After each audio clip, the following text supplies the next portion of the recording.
এবার ইসরায়েলকে মরণ কামড় দেওয়ার ঘোষণা দিল ইরান। নেতানিয়াহুর সঙ্গে ট্রাম্পের দূরত্বের পরই এমন ঘোষণা দিয়েছে তেহরান।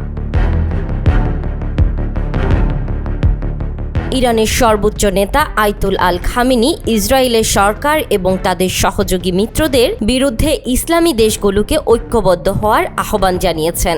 তেহরানে হাজার হাজার শ্রমিকের উপস্থিতিতে এক সমাবেশে তিনি বলেন, গাজা এবং সমগ্র ফিলিস্তিনে শাসক গোষ্ঠীর নৃশংসতা উপেক্ষা করা যাবে না, তাই সমগ্র বিশ্বের উচিত তাদের বিরুদ্ধে রুখে দাঁড়ানো।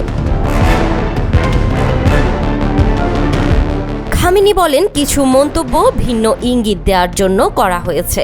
বাস্তবতা হলো, নির্যাতিত ফিলিস্তিনি জাতি এবং গাজার বাসিন্দারা কেবল ইসরায়েলি শাসন ব্যবস্থারই নয়, বরং মার্কিন যুক্তরাষ্ট্র ও ব্রিটেনেরও মুখোমুখি হচ্ছে।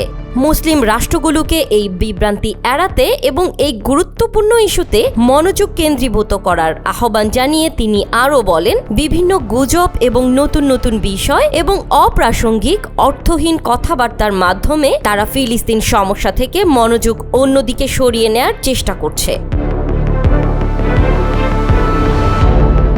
আয়াতুল্লাহ খামেনি আশা প্রকাশ করেন, আল্লাহর কৃপায় ফিলিস্তিন ইসরায়েলি দখলদারদের উপর জয়লাভ করবে এবং ইরানি জাতি অন্যান্য বিশ্বস্ত জাতিগুলোর সঙ্গে হানাদার ও দখলদারদের উপর ফিলিস্তিনের বিজয়ের দিনটি প্রত্যক্ষ করবে। ইরানের সর্বোচ্চ নেতার মতে, শয়তান কিছু সময়ের জন্য আবির্ভূত হতে পারে, কিন্তু নিঃসন্দেহে তারা অদৃশ্য হয়ে যাবে। তিনি আরও বলেন, ইসরায়েলি এবং অন্যান্য স্থানে প্রতারণামূলক উপস্থিতি এবং অগ্রগতি শক্তির লক্ষণ নয়, বরং তারা বৃহত্তর দুর্বলতার ইঙ্গিত দেয়। এদিকে খামেনির এমন ঘোষণার পর গোটা বিশ্বকে এবার জম দেখালো তেহরান, আর তাতেই কেঁপে উঠল যুক্তরাষ্ট্র, ইসরায়েল। খামেনির হাসি এখন আরও চওড়া হলো। ইরান আক্রমণ করতে হলে এখন যে কোনো দেশকে 10 বার ভাবতে হবে, এমনটাই বলছেন বিশ্লেষকরা। বিশ্বকে চমকে দিয়ে এবার সমুদ্রের নিচে তৈরি ভয়ঙ্কর এক ড্রোন ঘাঁটি প্রকাশ্যে আনলো ইরান, যা গোটা বিশ্বকে চমকে দিয়েছে। আর ইরানের দিকে যারা রক্ত চোখ নিয়ে তাকিয়েছিল, ভয়ে তাদের চোখ শীতল হতে শুরু করেছে। বিশ্বের মোড়ল দেশগুলোকে হতবাক করে সমুদ্রের নিচে বিশাল ড্রোন ঘাঁটি উন্মোচন করল খামেনির দেশ। কদিন আগেই মাটির নিচে নিজেদের একটি ক্ষেপণাস্ত্র শহরের ভিডিও প্রকাশে এনেছিল ইরান, যা নিয়ে গোটা বিশ্বে তোলপাড় শুরু হয়।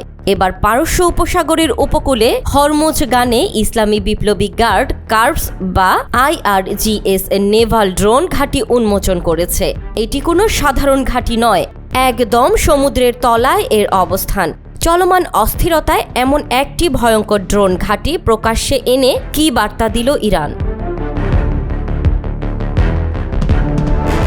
বার্তা সংস্থা তাসনিম নিউজের বরাদে জানা যায়, IRGC প্রধান হোসাইন সালামি ও নৌবাহিনীর কমান্ডার আলী রেজা তাংসিরি এই ভয়ঙ্কর ঘাঁটি উন্মোচন করে প্রকাশ্যে আনেন।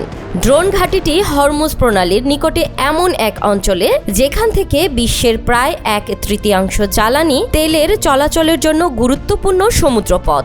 সুতরাং কেবল যুদ্ধ নয়, বাণিজ্যও হস্তক্ষেপ করতে পারবে ইরান। পানির গভীরের এই ঘাঁটিটিতে রয়েছে নতুন প্রজন্মের ড্রোন প্রযুক্তি, যা দ্রুততার সঙ্গে শত্রুদের অবস্থান শনাক্ত ও হামলার সক্ষমতা রাখে। এই ড্রোনগুলো থেকে যুক্তরাষ্ট্রের এয়ারক্রাফট ক্যারিয়ার বা বিমানবাহী যুদ্ধ জাহাজের উপর নজর রাখা যায়, যার ফলে ট্রাম্পকে ইরানে হামলা করার আগে অন্তত কয়েকবার ভাবতে হবে। এ ঘাঁটি শুধু প্রযুক্তির প্রদর্শনী নয়, এটি যুক্তরাষ্ট্র, ইসরায়েল সহ শত্রু রাষ্ট্রগুলোর জন্য ইরানের কৌশলগত বার্তা। ইরান স্পষ্ট করে আগেই বলেছে, তারা যুক্তরাষ্ট্রের নৌবাহিনীকে সরাসরি নজরে রেখেছে, যে কোনো মুহূর্তে আঘাত হানার মতো সক্ষমতা রাখে। এমন পরিস্থিতিতে হরমুজ প্রণালী যেন পরিণত হচ্ছে এক মোক্ষম গেম চেঞ্জারের মাঠে। তবে এই প্রথম নয়, ইরান এর আগেও ভূগর্ভস্থ ঘাঁটির অস্তিত্ব জানিয়েছিল, বিশেষ করে ক্ষেপণাস্ত্র বা ড্রোন দিয়ে। তবে এবারের ঘাঁটি পারস্য উপসাগরের একেবারেই কাছাকাছি, যার প্রভাব যুক্তরাষ্ট্র, সৌদি আরব এবং উপসাগরীয় নিরাপত্তা চুক্তিগুলোর উপর পড়তে পারে। আর ঠিক এমন সময়ই ইসরায়েলকে দেখে নেয়ার হুঙ্কার ছাড়লেন খামেনি, যা নেতানিয়াহুর মিত্রদের নতুন করে ভাবিয়ে তুলেছে।